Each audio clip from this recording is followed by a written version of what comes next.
Thank you, IT. Namaskar. This is Dr. Alok Roy from Medica, Kolkata. We bring you this series of webinar every Saturday, 5:30 to 6:30. Health is the ultimate wealth. We all have realized that without health, nothing is possible in this life.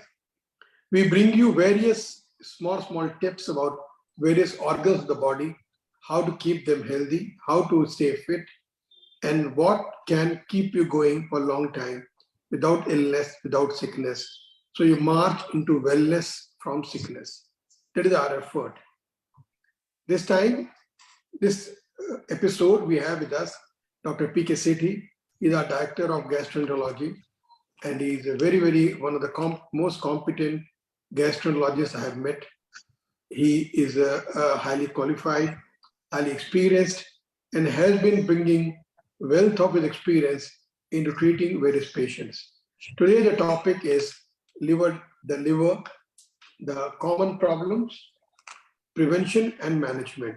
As you all probably are aware of, which Dr. Sethy will further elaborate on, liver is one of the largest organs this body has. Whatever you eat, which intestine and the stomach absorbs, have to go through liver. Liver is a huge food filtration plant. Like you have a lungs which filters all the air. Whatever air you breathe, lungs have to filter it out. When you smoke, lungs filter. When you get into a polluted area, lung filters. Same way, all the toxins, all the food, whatever you ingest through your mouth, or whatever lungs filter which gets into the blood, it is finally the responsibility of liver to clean it and keep you healthy second after second, minute after minute, year after years, for your entire lifetime. And when the liver fails, you truly fail. Everything comes standstill. I think I have already given too much of an introduction. I would pass you all over to Dr. Pradipta Kumar Sethy, my very learned colleague, to talk to you about liver. Pradipta, all over to you. Thank you, sir. Thank you for your kind introduction. Good evening, everyone.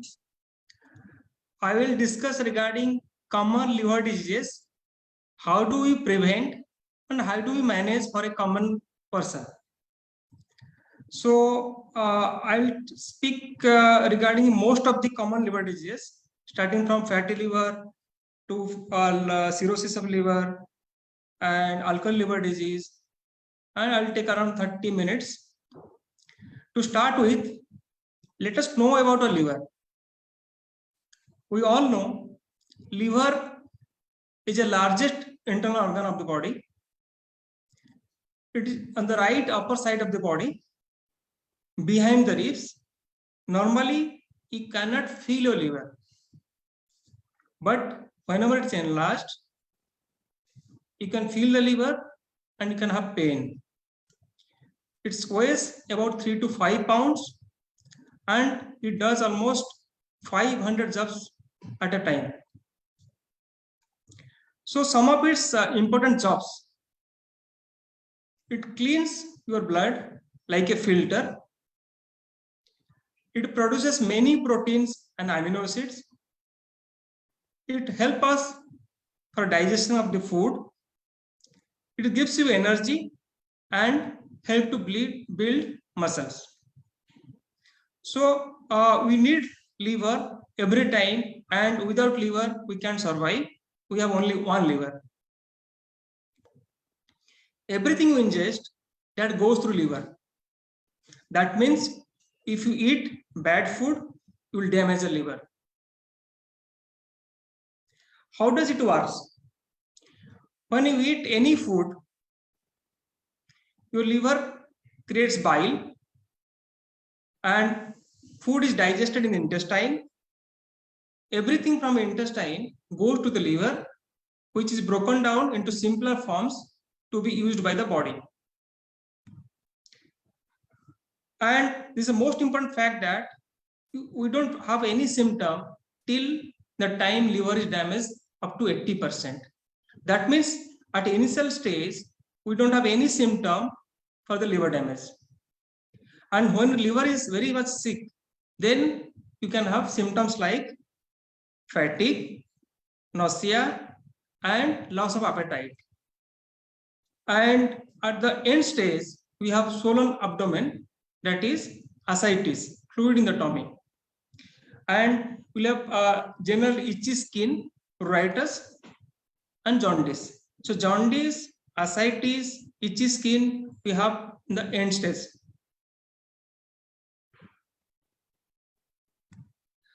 Now, what are the things to be avoided for the healthy liver? Viruses, there are certain viruses I will discuss. They cause liver damage. Too many fatty foods, mainly junk foods, high calorie and high lipid fatty diet, drugs, medicines, including herbal medicines and Ayurvedic medicines, they can damage your liver. Alcohol. I've kept a couple of slides regarding alcohol and liver. How much alcohol will cause liver damage? That I will discuss. About hepatitis. We commonly hear about hepatitis. What is hepatitis? Hepatitis means inflammation of the liver, that is damage of the liver caused by either some medicines, over-the-counter medicines, maybe some herbal preparation, even homeopathy medicines, food and water, alcohol, certain viruses like A, B, C, D, E. These are very common hepatotropic viruses. There are many viruses, they can cause liver damage. There are some unknown viruses also. Now coming to the common topic, that is liver and fat. We call it fatty liver disease. Whenever there is fat in the body and we gain weight, fat also deposited in the liver, and once there is a fat in the liver, that will damage the liver function initially, which is reversible, then it becomes irreversible. So non-alcoholic fatty liver disease is commonly termed as NAFLD, the most common chronic liver disease in the Western world. In NAFLD, hepatic fatty infiltration, that is fat deposition, happens in more than 5% of liver cells in the absence of excessive alcohol intake. How do we define excess alcohol intake? It defined that if somebody takes more than 2 standard drinks, that is 20 gram of ethanol, that means it is around 40 ml of whiskey or rum for men, and almost 50% for the women. That is 20 ml of whiskey or rum per woman and 40 ml of whiskey or rum per man. If somebody is taking more than that per day, then we call it alcohol liver disease. In case of NAFLD or any liver disease per se, LFT can be normal in 75% of patients. That means somebody does an LFT can be normal, but you still have liver disease. So what are the stages of liver damage in case of NAFLD? You have fatty liver, that is healthy, that is a healthy liver, and from healthy liver, once there is fat deposition, it is then because of deposit of fat, it leads to liver enlargement, that is fatty liver. Then with ongoing damage, there is a fibrous tissue, that is scarring. Like any other healing, there is a scar tissue, we call it fibrosis. Fibrosis is an important step in the liver damage. Ultimately, this fibrosis, they lead to cirrhosis. And cirrhosis is the major concern of the liver disease. Almost all liver diseases, be it alcohol, fat, they finally end up in liver cirrhosis. So if you see the prevalence of NAFLD in India, almost 30%, that is 30% of population have fatty liver. If you do ultrasound of population, 30% have fatty liver in different grades. So what are the risk factors for the fatty liver? The established one are obesity, that is motapa, type 2 diabetes mellitus, and dyslipidemia, that is more cholesterol and triglycerides.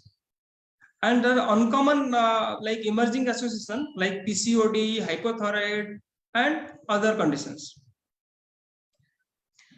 How to manage fatty liver?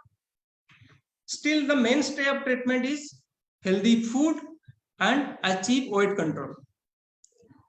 And there are certain other therapies which are more of experimental, like preventing liver injury and treating the comorbid condition like diabetes and hypertension, and prevention of fibrosis. For the prevention of fibrosis and progression of to halt the progression of fibrosis, we have only couple of medicines which is more of experimental nature.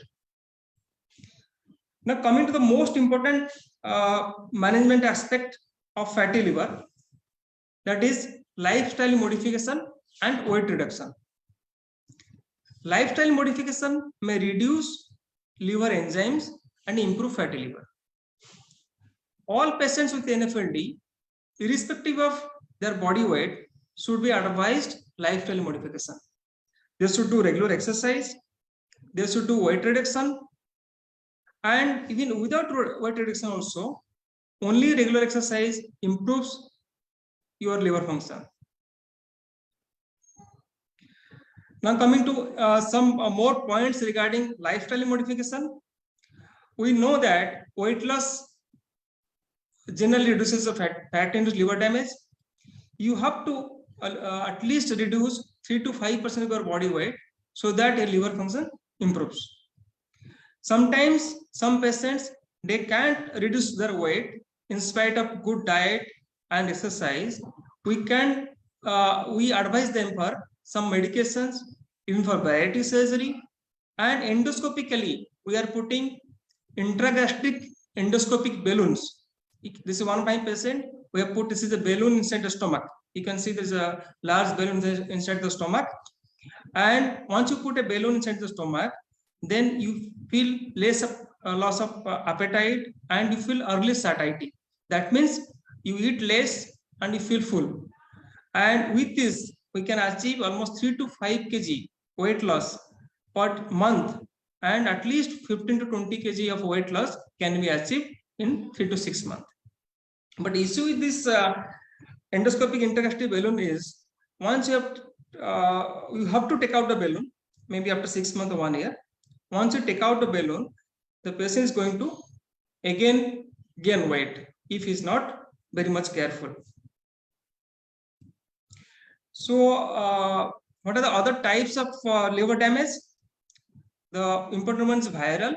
The second one is non-viral. Viral means hepatitis A, B, C, D, and E.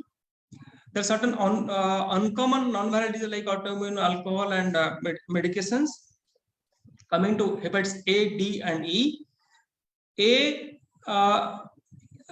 A is spread because of contaminated food and water. E also waterborne disease. But D only happens those who have already B. So D cannot happen in a normal patient.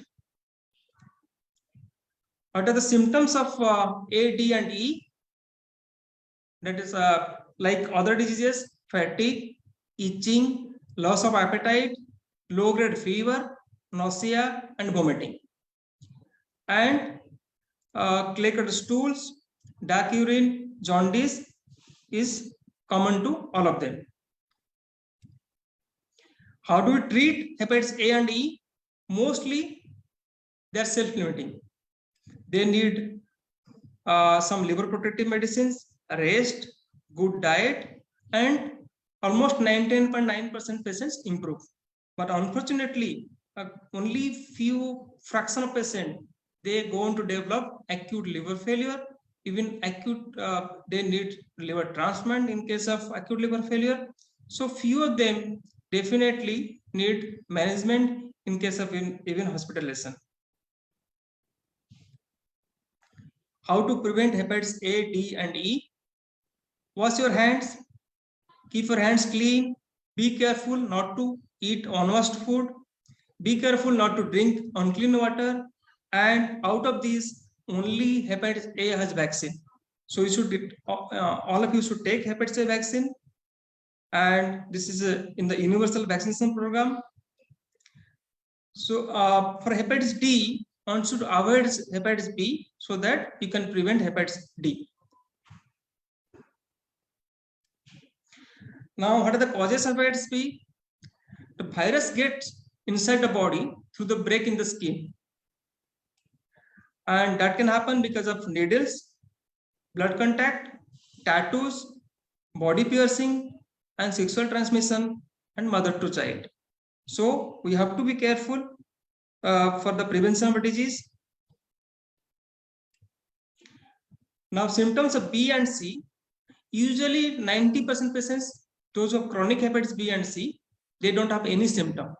Only if you test, you can know that somebody has hepatitis B or C. You may feel sick for a few days or week, that may go unnoticed.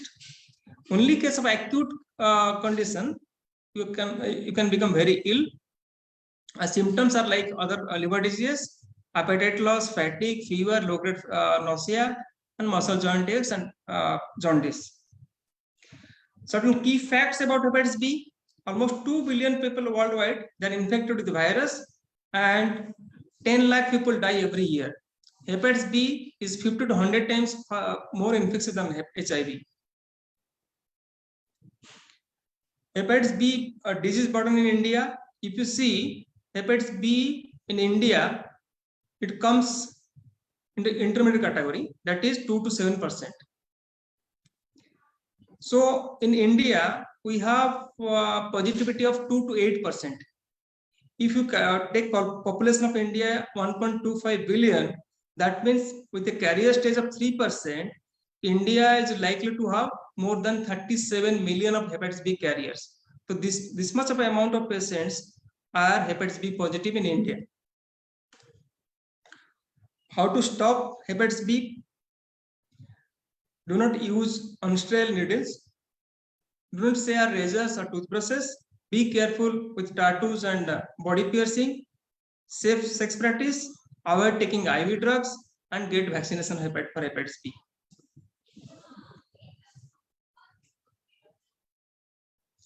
What is a vaccine? Now, because of COVID, almost everybody knows about a vaccine. Vaccine is a winter coat that is ready to protect all of us. So vaccine is available for A and B.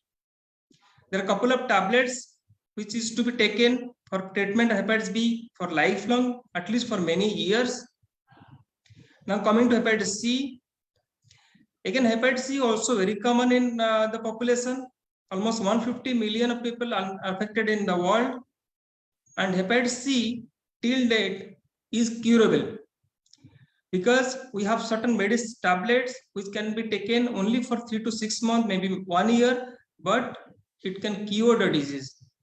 Currently, there is no vaccine for hepatitis C, and the global burden of hepatitis C is a tune of 185 million people are in the world suffering from hepatitis C, and 3.5 lakhs die each year. In India, hepatitis C is positive in every 1 in 100 persons. 1% is positivity rate of hepatitis C in India. So how to get how people get infected with hepatitis C?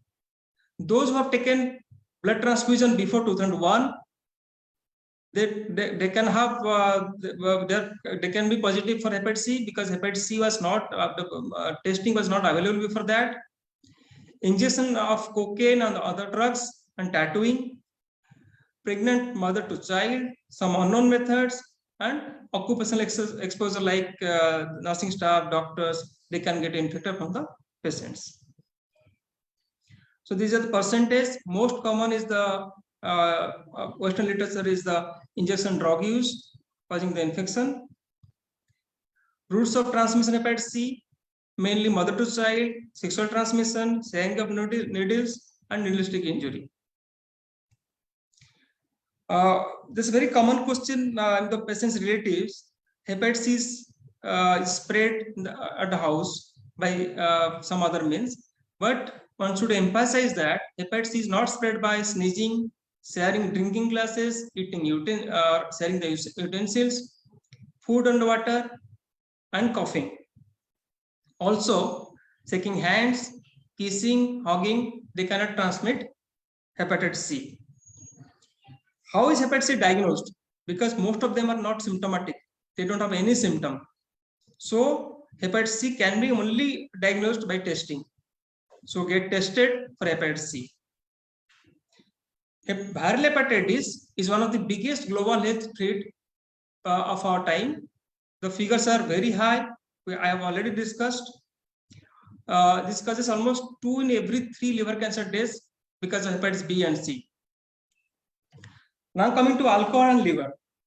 Alcohol also very common, and hepatitis B, C more or less static or coming down. Alcohol is more or less static. Either the intake of alcohol is almost in the society for decades, is almost static, but fatty liver is increasing. I'll just this is a patient case of liver cirrhosis. You can see the wasting. There is no muscle mass. Cachectic patient with fluid in the tummy. This is ascites. He is a patient of end-stage liver disease because of alcohol. Now, what is the natural history of alcohol liver disease? Out of all the patients, all the persons who take liver alcohol, and in a significant amount, as I told you, out of them, 80 to 90%, they develop fatty liver. It's quite common. And out of this, only 15% end up in liver cirrhosis. So, those who are taking alcohol, 1/6 will develop ultimately liver cirrhosis if you continue to take alcohol. What is the treatment option of alcohol in liver disease? Stop alcohol. This is the only treatment option. And we have certain supportive care and management of complication. Only we can do as a medical professional, as a gastroenterologist, we can manage the complication. That is, you can stop the bleeding, you can stop the formation of ascites, but you cannot, we cannot cure a liver disease. Now, at the COVID era, one slide regarding COVID-19 and liver. We know COVID primarily manifests as a respiratory infection, but liver also is susceptible as a to COVID damage. So, as a gastroenterologist, hepatologist, we should be careful about COVID-19 and liver disease. Now, coming to liver cirrhosis and liver transplant, patients with end-stage liver disease ultimately they end up doing a liver transplant, and out of all transplant, 80 to 85% are because of liver cirrhosis. In case of end-stage liver disease, the survival is very less, maybe 1 year, 2 years, 3 years without transplant. And in our hospital, we have a dedicated unit for liver transplant with full-time surgeon, hepatologist, ICU, critical care doctors. So we are regularly doing liver transplant. We know it's a very difficult job, and because of COVID, there is all over the world and in our hospital also there is a little bit delay in some process. Otherwise, liver transplant, this live and both digit-related liver transplant, we are doing very actively. What are the other causes of liver disease which can lead to liver transplantation indication? Acute liver failure, hepatocellular cancers, and metabolic derangements leading to liver failure. Liver transplant is very complex surgery, and we have to deal with 2 patients together. One is the healthy patient, those patients who donate the liver. Other is the patient who requires the liver. And what about survival? I told you those patients have liver cirrhosis and they have ascites, that is fluid in the tummy. They have hepatic coma, like somebody is forgetting the things. The survival is only 1 to 2 years. But if you do a liver transplant, the success rate is almost 90% 1 year. That means out of all patients undergoing transplant, 90% survive at least for 1 year and 75% 5 years. So without transplant, the 5-year survival is almost nil. Now, certain important diagnostic and therapeutics in case of liver disease and other GI conditions. Fibroscan and elastography is an important tool in the diagnosis of liver disease. As I told you, most of the patients are not symptomatic, so we have to pick up on the investigations. Fibroscan is a small ultrasound-like machine. We can see the liver stiffness, and the stiffness is high, then we call it fibrosis. This fibrosis leads to cirrhosis. Now also we have new Fibroscan machines available which can measure liver fat content also. This is the prior stage of fibrosis. So with Fibroscan, our life has become very easier. We can diagnose most of the patients at early stage. Now coming to the capsule endoscopy, this is a video. You can see this is a small capsule inside the this format, and this capsule contains a camera, battery, and transmitter. Once you swallow this capsule, this takes a picture of whole intestine. Basically, this capsule is meant for the small bowel diseases. This is one of my patient, very early patient, who was bleeding from the intestine. You can see the blood coming out from the small intestine.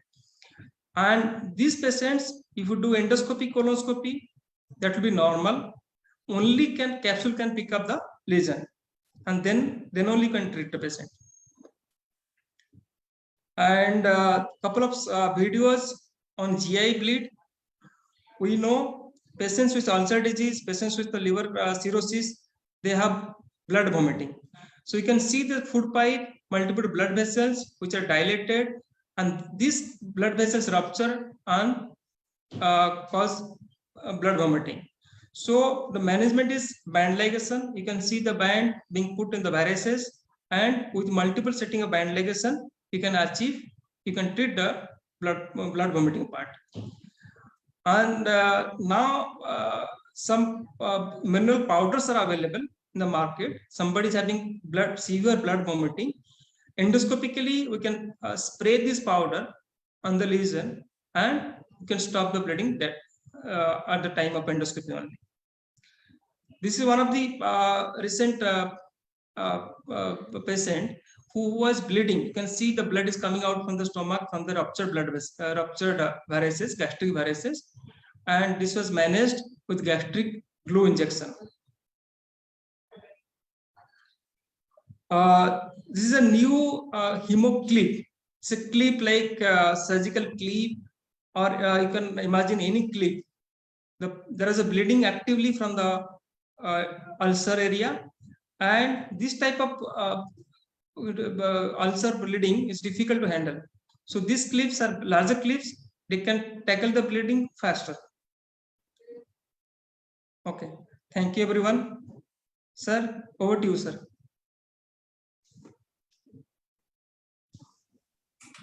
Thank you, Dr. Sethy.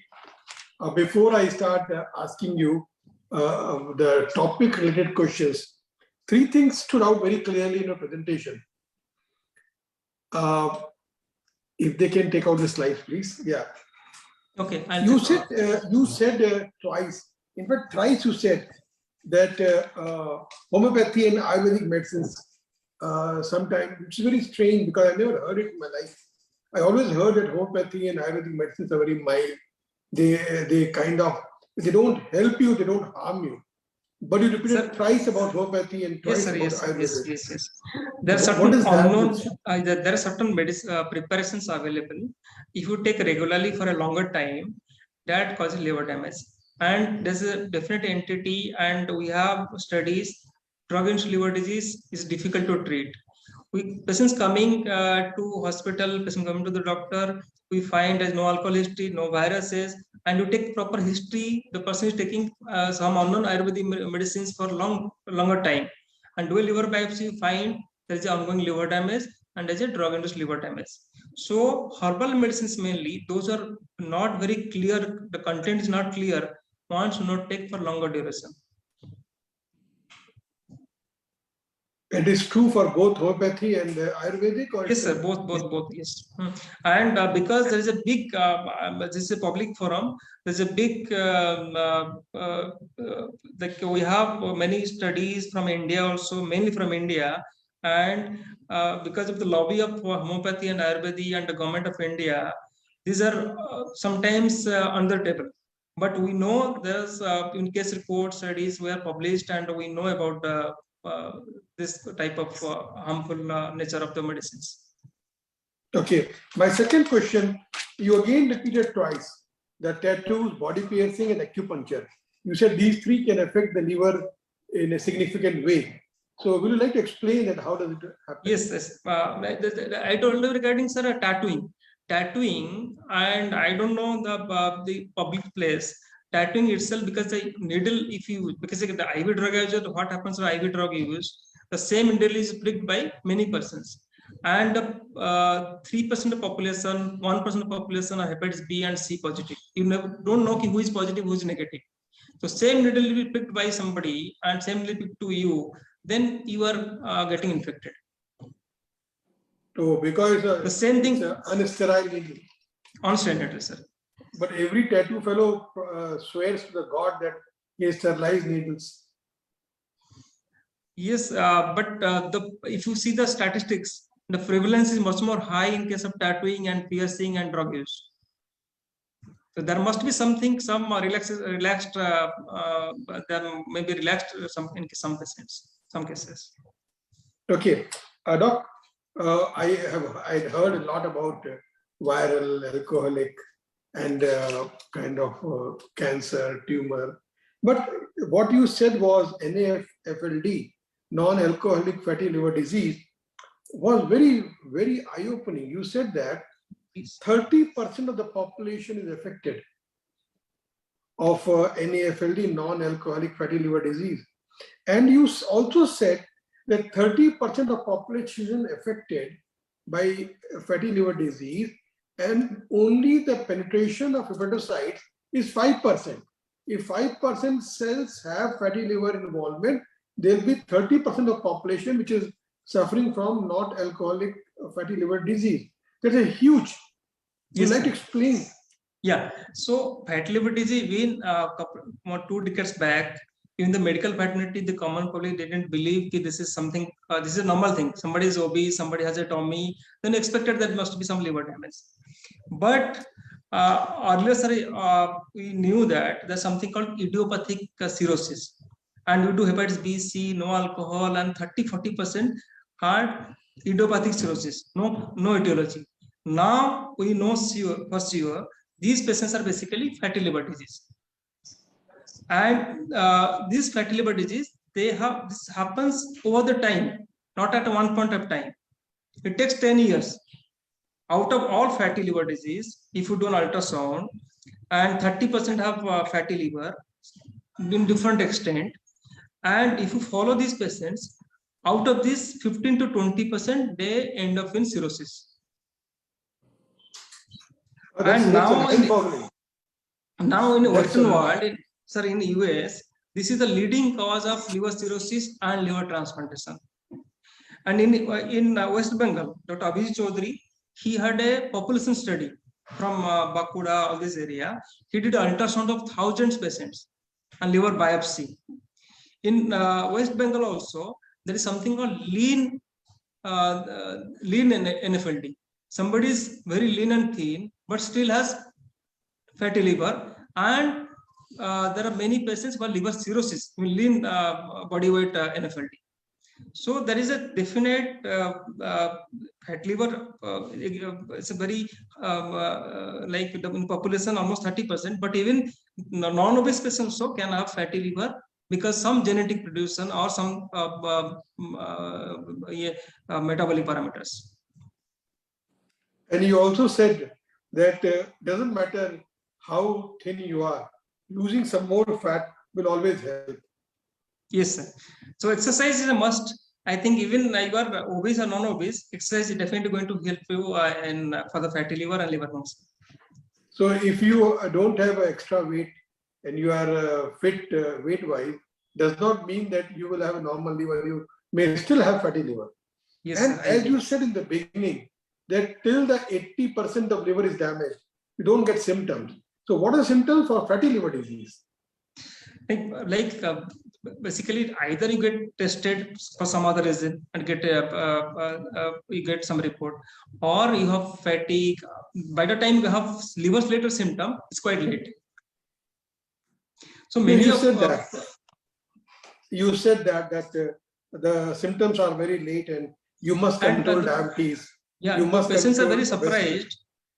Many patients, they come around 50s, 60s at time with blood vomiting, with ascites, and you tell them because you are fatty liver, you have developed already cirrhosis. They're surprised. They don't believe ki, how could this happen? I was fine yesterday, and today I have blood vomiting.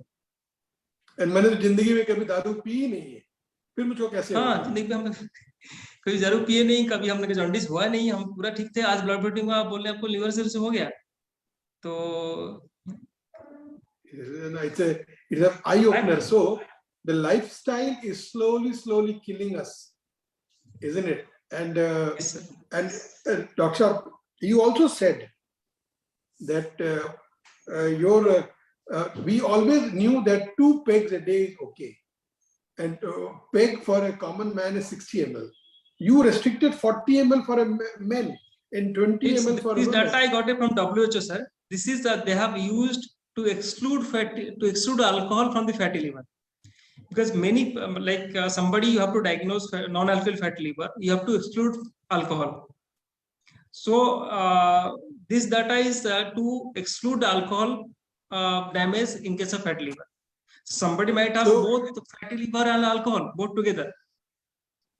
That is again most more of the detrimental. people who have alcohol, many of them are well off. They are obese too. So if you are obese and you are having alcohol, you are adding poison to a poison. Is that true? Can I say that? Yes, that means I tell them 1 + 1 is not 2. It might be 11 also. So alcohol and fat, then virus altogether. So my friends who are listening to me, please remember his words that if you are obese, and many of you are flashing in your mind, and you have alcohol every day, 1 + 1 is not 2, 1 + 1 could be 11. Save yourself. Cut on your obesity, cut on your alcohol. Doctor, you also said that you said something very interesting, that you do manage your lifestyle, you manage your diabetes, you take good food, eat good food, exercise. You also said balloon placement. You will place a balloon from the mouth in the stomach. And you said that if you place it, which is non-invasive, can be done in OPD, patient can be discharged, go home, and patient can lose 5 to 6 kgs a month. Yes. The only thing you caution that if you when you withdraw it after 6 months or 1 year, they put on weight again because they continue eating. That is a difficult part of this. But sometimes, mainly we're doing right now, before a big surgery, like kidney transplant, liver transplant, that quite number of patients we have done, put balloon, just to make them fit for surgery, so that they go for surgery, and again they can come back after that. But they can again start eating to the glory till they have fatty liver and cirrhosis. Huh? That's why bariatric surgery is a little bit age over that gastric balloon, because bariatric surgery is not reversible. Once you band it or you take out the part of the stomach, your stomach is gone. Yeah. So what you are saying, that balloon is you are not changing the shape of the stomach, because bariatric surgery cuts the stomach in pieces, whereas balloon is just you fill up the stomach with the balloon rather than the food. So they have no appetite to eat more food. That's what you are saying. But somebody like you is very motivated and not able to lose weight initially. You can put balloon to help initially. Then he can take care of himself after the balloon extraction. Yeah, makes sense. And all that hepatitis A, B, C, D, E, you explain. You explain very well that how does it spread, and some spread through the food, fecal-oral from the feces to the mouth when you eat it, spreads. Some spread through blood, some spread through abnormal relationships and all that. But you said only there's a vaccine for only A and B. A and B. A and B. Unfortunately, you don't have, yes, A and B. So unfortunately, we don't have any vaccine for C and E because the virus is a difficult virus to make any vaccine. Till research is going on, but hopefully in the near future, don't have any vaccine for C and E. And it's a good part. C, maybe around 8-10 years back, there was no treatment for hepatitis C. Once you diagnose, there is no treatment except some couple of injections which are very costly, interferon injection, and it's very costly and lots of side effects. Only 30-40% result. But now we have hepatitis C medicines, and with a couple of tablets, you can cure the virus. Wow, So that's C very is now encouraging. treatable and curable. Very encouraging. You also said somewhere, if I remember, that there's a medicine for fibrosis. When you have alcohol, it leads to fibrosis, the beginning of cirrhosis. You said there are certain medicines which can control the fibrosis, but you said experimental, if I heard you correctly. But it's available in the market. We are using these two medicines. One is saroglitazole. This is a make in India and made in India product. It's developed by one of the Indian company. And this medicine is now having human trials in US. Second is obeticholic acid. It's a very good medicine, but with that medicines, little bit of issue. You can have lots of pruritus because of medicines itself. And fibrosis, we do fibroscan before and after the medications. We have seen, and there are studies, the fibrosis score is coming down. But number 1, number 2, number 3 is lifestyle modification, low fat diet and exercise and losing weight. So 1, 2, 3 lifestyle, then 4, 5, 6 medicine comes. Thank you very much, Dr. Sethy. You have very all of my listeners will agree with me that he explained liver disease very clearly. And when we were medical students, some 35 years, 40 years back, we never knew that NAFLD, non-alcoholic fatty liver disease. We didn't even know. Now he says that it's a purely lifestyle disease. And all those lead to the cirrhosis and the end-stage liver disease. As we all know, God has given us only one liver, and it filters everything we eat. So word of caution, that whatever you put to your mouth, remember, liver is going to deal with it. So be kind to your liver, eat proper food, eat healthy food, so your liver can stay healthy and keep you going for a long time with good health. With this, I would thank Dr.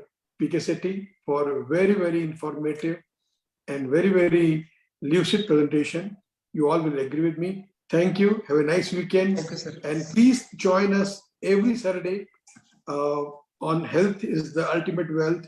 It is being sponsored by Bengal Chamber of Commerce and Industry and Rotary Club of Kolkata, Aviana. These two are our partners. They take our information to you and join us. And we want more and more of you to join. Please share with all your friends, your colleagues, your relatives. It's all to make you more healthier, to make you aware of what can be done to keep you healthy. Thank you. Have a nice weekend. Have a nice day. Namaskar. Okay, Thank you, Dr. Sethy. Thank you very much. Okay, sir. Thank you. Bye. Bye. Bye-bye.